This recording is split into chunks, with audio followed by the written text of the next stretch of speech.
Consultando a Bíblia, com o pastor Natanael Rinaldi.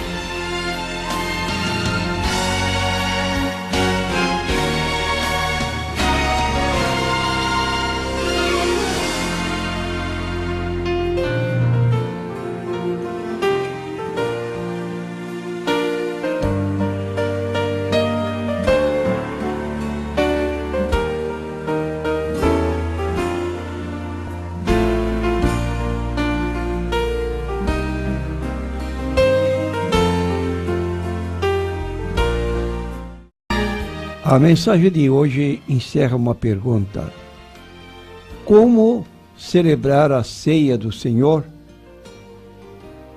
1 Coríntios 11, 26, porque todas as vezes que comerdes este pão e beberdes este cálice, anunciais a morte do Senhor até que venha. Prezados irmãos, prezados ouvintes, a ordem para a celebração da ceia do Senhor partiu de Jesus, como nós lemos em Mateus capítulo 26, 26 a 29. Jesus tomou o pão e, abençoando-o, o partiu e o deu aos discípulos e disse: tomai e comei, isto é o meu corpo. E tomando o cálice, dando graças, deu-lhe-o, dizendo: bebei dele todos, porque isto é o meu sangue, o sangue do Novo Testamento, que é derramado por muitos para a remissão de pecados. E digo-vos que, desde agora, não beberei deste fruto da vide até aquele dia em que o beba de novo convosco no reino de meu Pai. Para muitas pessoas que nos ouvem, esta celebração é algo desconhecido. Então fazem a pergunta: o que é a ceia do Senhor? Respondemos com a Bíblia Sagrada, dizendo que é uma festa memorial e, mais ainda, um memorial da morte de Cristo. Então nós encontramos a ordem específica na Bíblia para essa celebração em 1 Coríntios capítulo 11, versículo 23 a 25, quando Cristo orienta o apóstolo Paulo para celebrar em sua memória.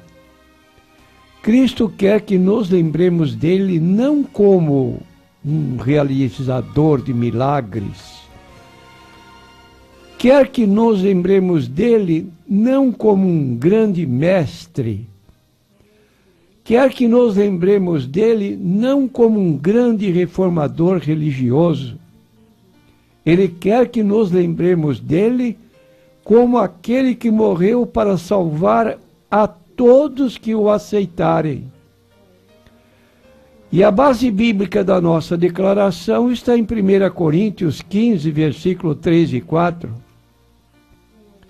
Porque primeiramente vos entreguei o que também recebi, que Cristo morreu por nossos pecados segundo as Escrituras, e que foi sepultado e que ressuscitou ao terceiro dia segundo as Escrituras. E a segunda razão por que nós celebramos esta chamada ceia do Senhor, porque é um memorial da morte dele. Lembra seu corpo ferido por nós e seu sangue derramado na cruz do Calvário. E acerca dele escreveu o apóstolo Pedro em 1 Pedro 2,24, levando ele em seu corpo os nossos pecados sobre o madeiro, para que, mortos para os pecados, pudéssemos viver para a justiça.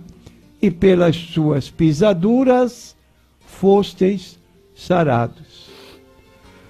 Uma nova pergunta que pode surgir é: desde quando é celebrada e até quando será celebrada?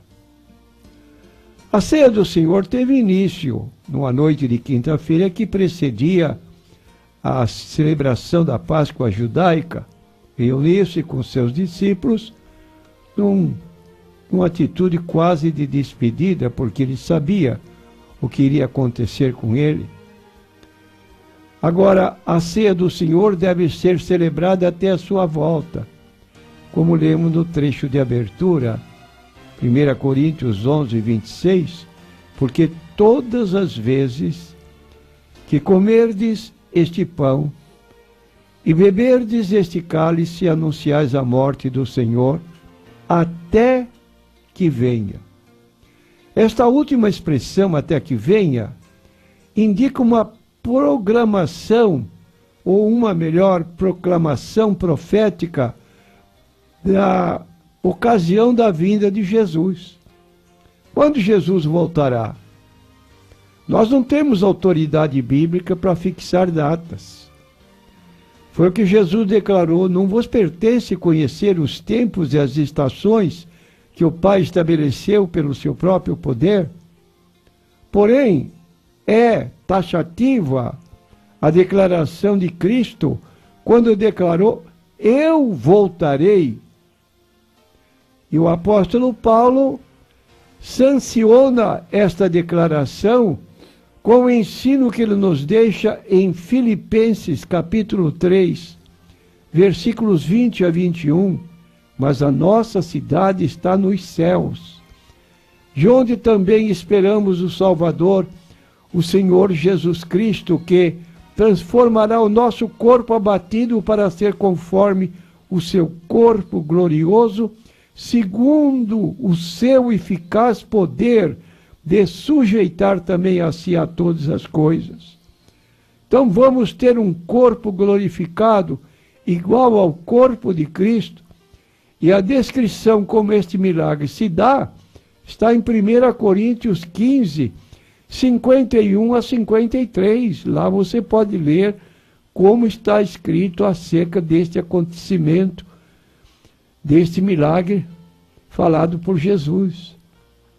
E a igreja mantém esta viva esperança na celebração da ceia. Sempre que celebra, tem presente este texto: todas as vezes que comerdes este pão e beberdes este cálice, anunciais a morte do Senhor até que venha. É verdade que hoje muitos, até cristãos, não creem mais na segunda vinda de Cristo. E porque não creem mais, até abandonaram a fé, talvez, ou estão num estado de mornidão espiritual, indiferentes, não mais crendo na promessa que Jesus fez. Acerca disso, o apóstolo Pedro menciona em sua segunda carta, capítulo 3, versículos 3 e 4, sabendo primeiro isto, que nos últimos dias verão escarnecedores andando segundo as suas próprias concupiscências e dizendo: onde está a promessa da sua vinda? Porque desde que os pais dormiram, todas as coisas permanecem como desde o princípio da criação. É esta uma situação muito grave. Pessoas que se ausentam por meses seguidos da ceia do Senhor, não dão importância ao ato e não encaram com seriedade a promessa da vinda de Cristo. Mais uma pergunta mais sobre o assunto: quem pode participar da ceia do Senhor? A nossa resposta é que todos os que foram lavados no sangue de Jesus e que são membros em comunhão da igreja.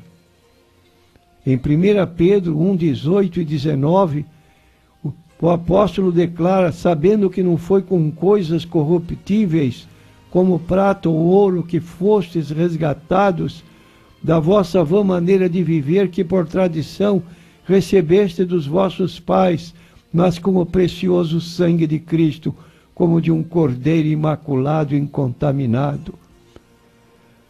Aí está uma pessoa que valoriza o que Cristo fez em seu favor, não ouro, não prata, mas com o seu precioso sangue. Não é uma pessoa, a não ser por motivo especial, ela não se ausenta da ceia do Senhor. No céu também só entram lá os lavados no sangue do Cordeiro.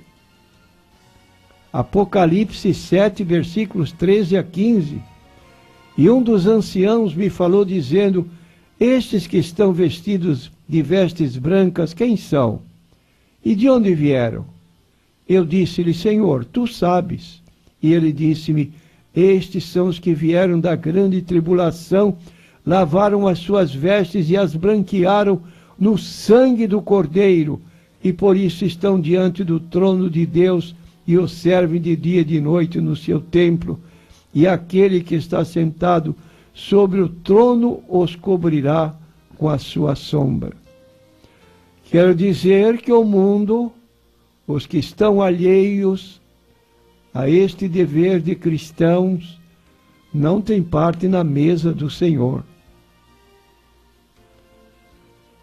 E agora a última pergunta: como participar da ceia do Senhor? A recomendação bíblica em 1 Coríntios 11, 27 é que a participação deve ser com dignidade. Não dignidade de ser uma pessoa ilustre, que ostente um título de médico, de doutor, de engenheiro, de político. Não. Dignidade na forma de viver.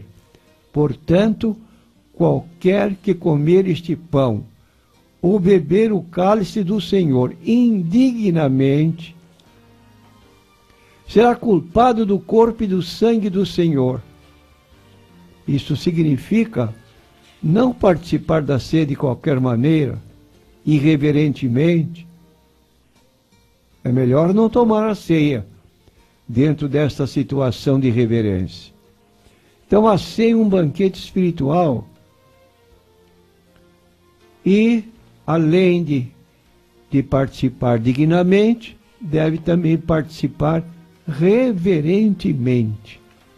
1 Coríntios 11, 28 e 29.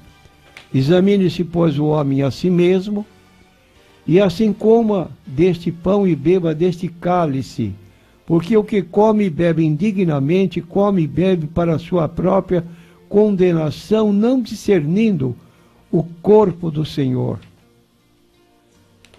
Então aí está, examinando-nos, julgando-nos, como estamos diante de Deus. Se houver algo que nos condene, devemos consertar primeiro e em seguida então comer do pão e beber do cálice. É um privilégio que Jesus deixou para nós como um meio de recordação do ato importante de sua morte vicária e expiatória em favor de toda a humanidade. Ele é a propiciação pelos nossos pecados, e não somente pelos nossos, mas também pelos de todo o mundo. De modo que todos os nossos ouvintes se ajustarem suas vidas aos princípios bíblicos, partindo primeiro do recebimento de Jesus como Salvador e Senhor. Daí em diante, aceitando as ordens, os preceitos deixados pelo Senhor Jesus Cristo, você pode se ombrear e participar também da mesa do Senhor. Que Deus o abençoe para que chegue esse dia muito breve na sua vida.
te deixará. Segura na mão de Deus. Não se deve ampliar a voz dos imbecis, diz ela, sob protesto. E a matéria, a notícia diz o seguinte: ela foi tirada da internet com data de 25 de outubro de 2012. E a notícia é sobre essa outra novela, né? Com o título de Salve Jorge, e que está levando alguns evangélicos a lançar o seu protesto contra o culto prestado a um santo católico, e que é justificado pela autora da novela, que deu uma entrevista ao jornal O Globo, do Rio de Janeiro, de 25 de outubro de 2012, nos seguintes termos. Em entrevista ao jornal O Globo, desta sexta-feira, 25, ou seja, ontem, a autora de Salve Jorge, Glória Pérez, comentou sobre o protesto de evangélicos contra a novela. Não vejo protesto de evangélicos. O que vejo são interesses comerciais apelando para o fundamentalismo, e penso que, em casos assim, o pessoal da imprensa deveria seguir o sábio conselho do Milor Fernandes, que diz, entre aspas, não se deve ampliar a voz dos imbecis, disse ela. Para os irmãos entenderem o caso, é o seguinte: os evangélicos estão fazendo uma campanha nas redes sociais contra a novela da Globo. Na hora da novela, leiam a Bíblia, diz mensagens espalhadas pela internet. O motivo: São Jorge é um dos santos mais venerados no catolicismo e também em diversos cultos das religiões afro-brasileiras, onde é sincretizado na forma de Ogum. Quanto ao nome da novela, o blog Exército Universal afirma que o termo salve é uma saudação a uma entidade espiritual. Com a saudação diária a Ogum, ou seja, Jorge, o Espírito de Deus se distanciaria dos lares brasileiros. Quero aqui complementar também, pastor Natanael, prezados ouvintes, que São Jorge também é padroeiro, né, do Esporte Clube Corinthians Paulista. E aí, deixando de lado qualquer competição também entre as duas emissoras de TV, a Record e a Globo, que disputam a preferência do público em audiência, é próprio para um cristão acompanhar uma novela com um enredo religioso sincrético de duas religiões distintas, pastor Natanael? Nossa resposta é negativa. Sem dúvida que não. Outra situação que ainda deve ser levada em conta é a entrevista dada pela Escritura, em que faz uma citação chocante, como o irmão acabou de ler, contra a medida tomada pelos evangélicos de boicotar o acompanhamento dessa novela, ao declarar que evangélicos estão fazendo uma campanha nas redes sociais contra a novela da Globo. Na hora da novela, leiam a Bíblia. Então diz, mensagens espalhadas pela internet. E mais ela justifica a exibição dessa novela com a justificativa que São Jorge é um dos santos mais venerados no catolicismo e também em diversos cultos das religiões afro-brasileiras. Ora, diz mais que isso é sincretizado na forma de Ogum. Essa é a posição da qual nós divergimos.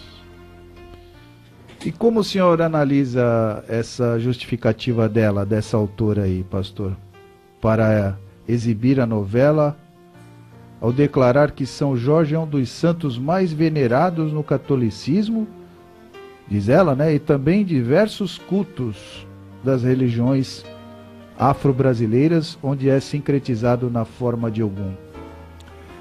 Eu quero dizer que só uma pessoa que não conhece a Bíblia e deve seguir uma das duas religiões citadas sem convicção do que realmente crê ou dos ensinos peculiares a cada uma dessas religiões, é que pode se manifestar da maneira como ela se manifesta, assim manifestando um sentimento que nós chamamos sincrético. Sincrético é uma palavra que define pessoa que tem ideias conflitantes na sua mente, mas que não sabe distinguir porque não conhece realmente aquilo no que crê.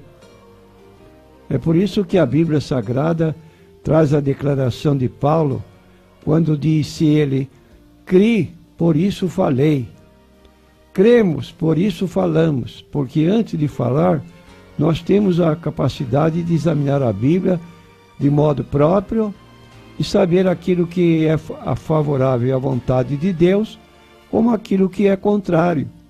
Então, diante do que diz a Bíblia Sagrada, nós o manifestamos. Agora, sincretismo religioso indica uma pessoa que não tem definida a sua posição religiosa. Pessoa que, às vezes, tradicionalmente, se diz pertencer a uma religião, mas, na verdade, não conhece nada, só tradição. Ela pode aceitar tudo, mesmo as coisas que são contrárias umas às outras, mas ela aceita porque não tem conhecimento maior, é apenas o título de religiosa. E pode ainda o irmão indicar o que a Bíblia declara da adoração de imagens, de esculturas e sobre os cultos afros brasileiros que aparentemente, né, são bem mais novos do que a Bíblia, a palavra de Deus, que é muito mais antiga, mas a Bíblia também, eu acho que menciona alguma coisa sobre esses cultos afros brasileiros, não, pastor?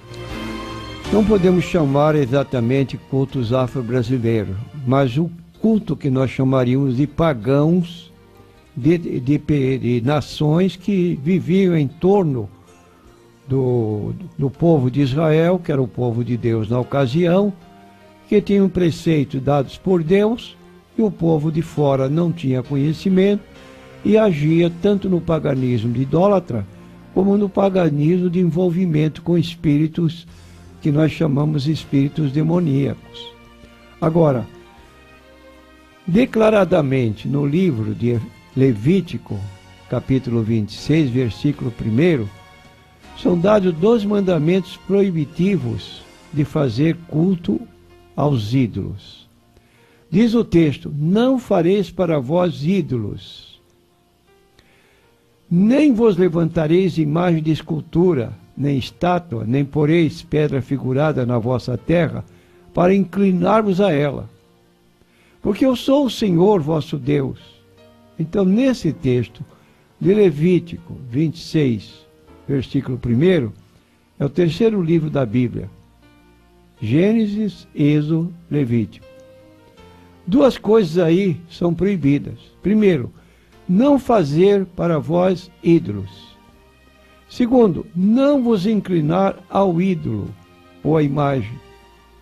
Embora a imagem de São Jorge seja cultuada em grande número pelos católicos no Brasil, implica isso que maior é o número de pessoas que estão obedecendo a Deus. Segundo o que diz a Bíblia acerca dos cultos afros, com entidades conhecidas como orixás, oguns, e que são intermediários entre entidades espirituais e o chamado Deus Olorum. O Deus da Umbanda é chamado Olorum. Entre o Olorum e o ser humano existe um intermediário chamado orixás. Tem vários nomes, e um deles é Exu, que representa o diabo. Então a Bíblia especificamente ditava ordens para o povo de Israel, quando estava chegando já em Canaã, que não imitasse os costumes religiosos daquelas nações. Está no livro de Deuteronômio 18, versículo 9, até o versículo 13, que passarei a ler. Quando entrares na terra que o Senhor teu Deus te der, não aprenderás a fazer conforme as abominações daquelas nações. Entre ti não se achará quem faça passar pelo fogo seu filho, sua filha, nem adivinhador, nem prognosticador, nem agoureiro, nem feiticeiro, nem encantador, nem quem consulte um espírito adivinhador, nem mágico, nem quem consulte os mortos. Porque estas nações que hás de possuir, ouvem os prognosticadores e adivinhadores, porém a ti o Senhor teu Deus não permitiu tal coisa. Pois todo aquele que faz tal coisa é abominação ao Senhor, e por estas abominações o Senhor teu Deus os lança fora de diante de ti. Perfeito serás como o Senhor teu Deus. Ora, essa novela vai introduzir em maior sentido e maior fervor pessoas a culto prestado ao São Jorge, como também vão se envolver em práticas e ensinos ligados ao ocultismo e aos cultos afro-brasileiros que são taxativamente proibidos no texto bíblico que acabei de ler. Por que envolver-se com isso?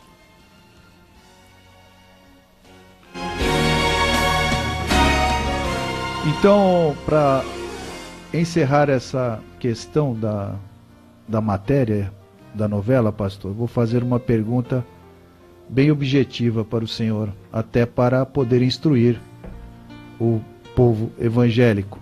A Bíblia proíbe a participação desses dois tipos de cultos que será objeto da novela Salve Jorge, sim ou não, pastor? Reconhecido pela própria escritora.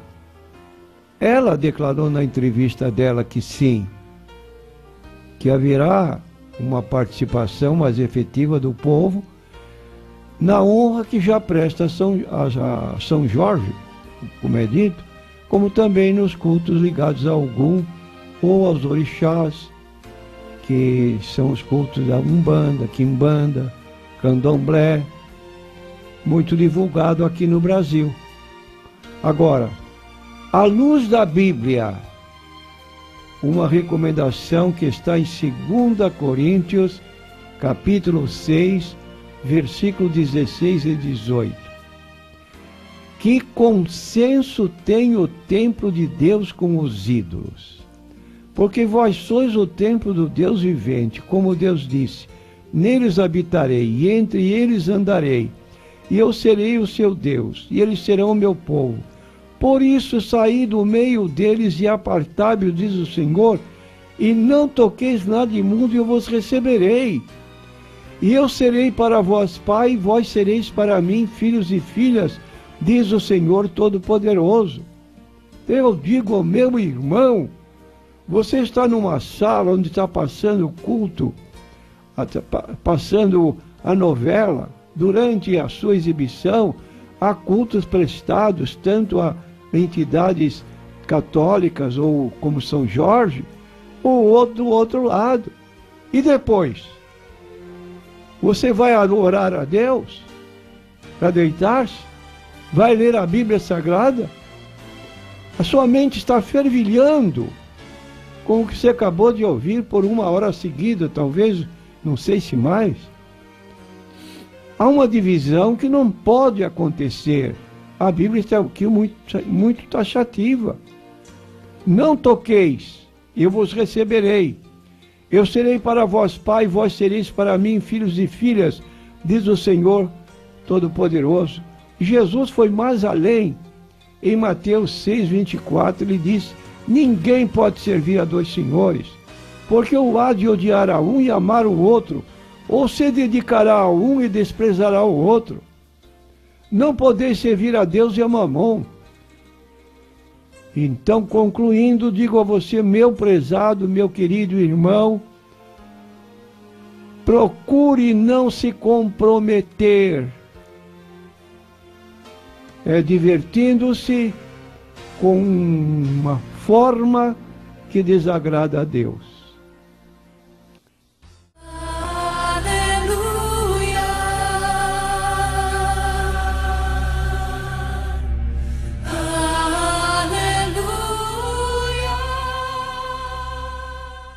Amós do Embaré.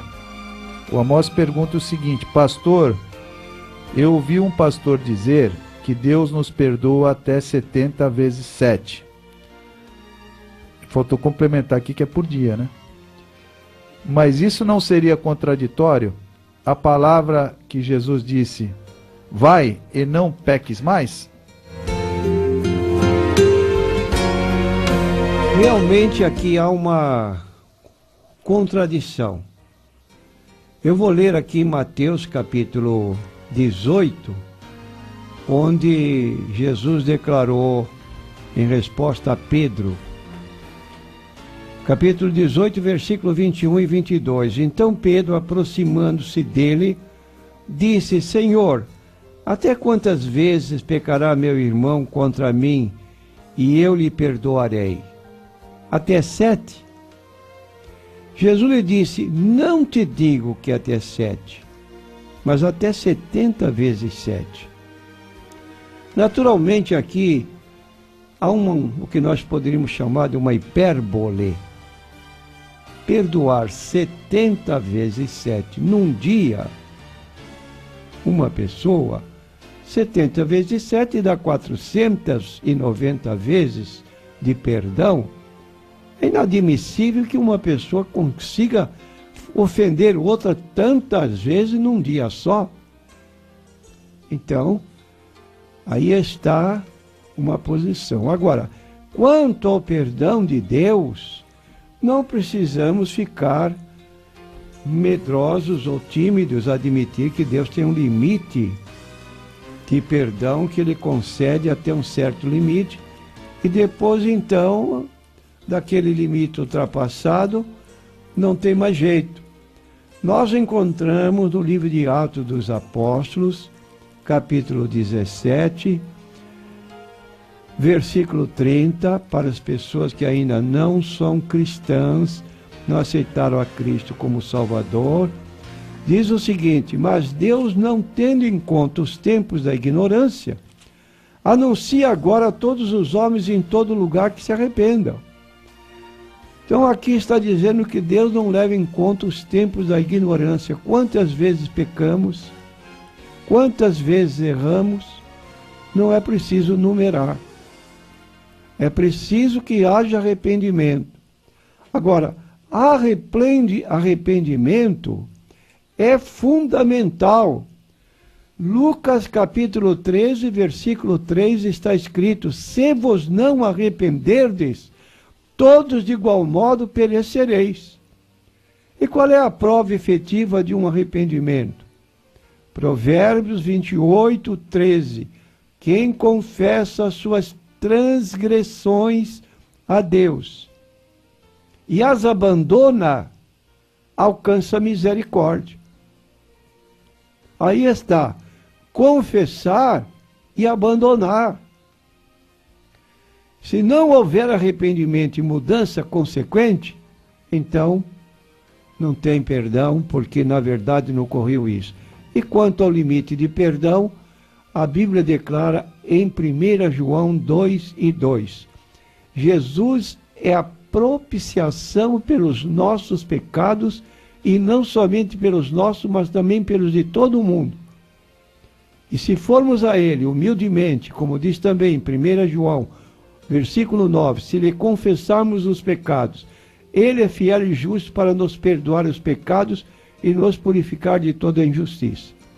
Agora, perdão condicionado à mudança de vida. Do contrário, é só fantasia.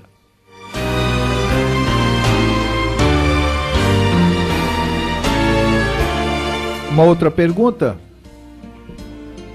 também do dia 27 hoje. Pastor, como entender a frase buscar o reino de Deus? Ela está se referindo a Mateus 6,33. Mas buscai primeiro o reino de Deus e a sua justiça, e todas estas coisas vos serão acrescentadas. De que forma podemos fazer isso de modo a ter as demais coisas acrescentadas? Em primeiro lugar, fundamentalmente, Jesus disse para Nicodemos, em João capítulo 3, versículo 3 a 5, quando Nicodemos tentou elogiá-lo, ele disse: se alguém não nascer de novo, não pode ver o reino de Deus. Primeiro disse, não pode ver. Segundo, quem não nascer da água e do Espírito não pode entrar no reino de Deus. Efetivamente, para uma pessoa buscar primeiro o reino de Deus, é primordial que ele tenha nascido de novo. Do contrário, tudo que ele fizer é debalde.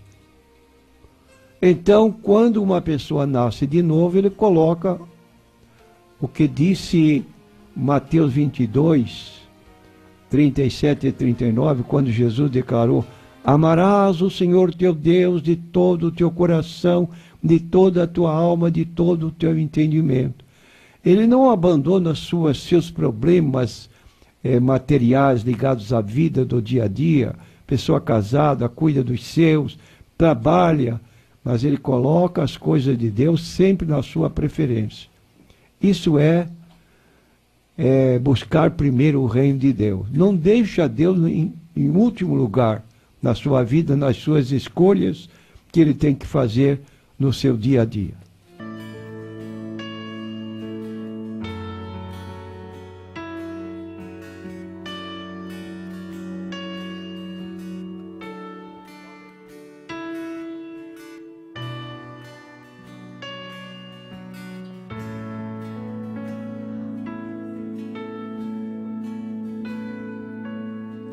Tantas vezes não consigo perceber tua mão, teu cuidado em meu viver. É sem merecer, eu sei que as bênçãos me alcançam. Quero reconhecer. Ajuda-me a ver o amor que me desperta pela manhã.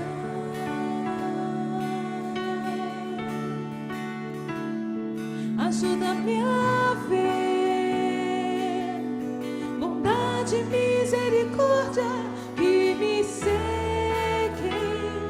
todo dia.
Pai, mas Tu és misericordioso, Senhor. Ajuda-me, Senhor, ajuda-me a ver o amor que me desperta pela manhã.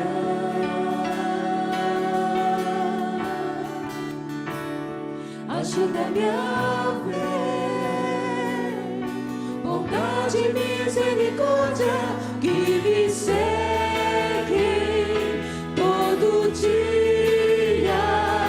Aleluia, aleluia.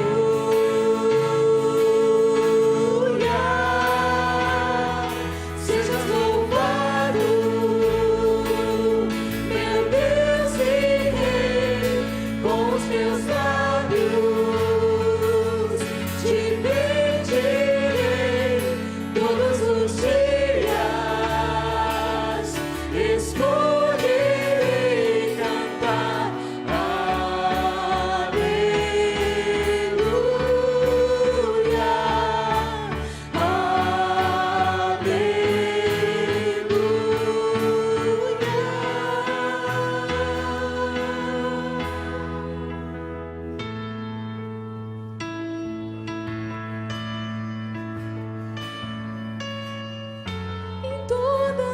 nações, em todas as gerações. Aleluia,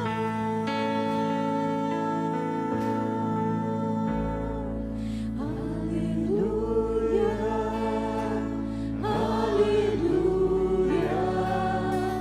aleluia, aleluia,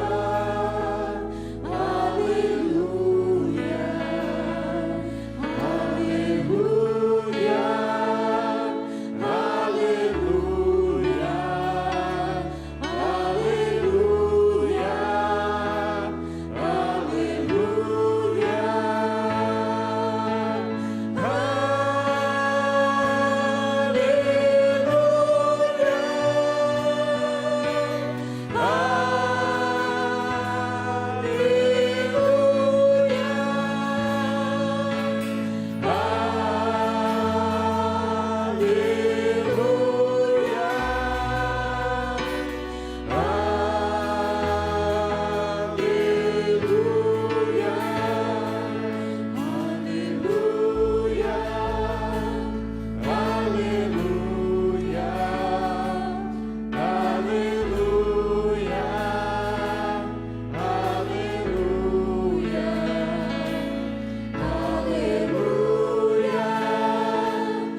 Senhor nosso Deus, clamamos a Ti agora em favor destas pessoas que nos ligaram, pedindo oração por si, por pessoas amigas, parentes, que neste momento, quando oramos, Tu possas atuar poderosamente, dando saúde, libertação, solução de problemas que possam estar ocorrendo. Põe as Tuas mãos abençoadoras sobre estas vidas e também, Senhor, Te pedimos em favor de todos que estão em sintonia conosco. Que Tu possas ajudar cada pessoa dentro do seu problema, da sua necessidade pessoal, mormente da sua salvação. Que possam dar essa preferência, buscando primeiro o reino de Deus. Atende-nos, em nome de Jesus pedimos. Amém.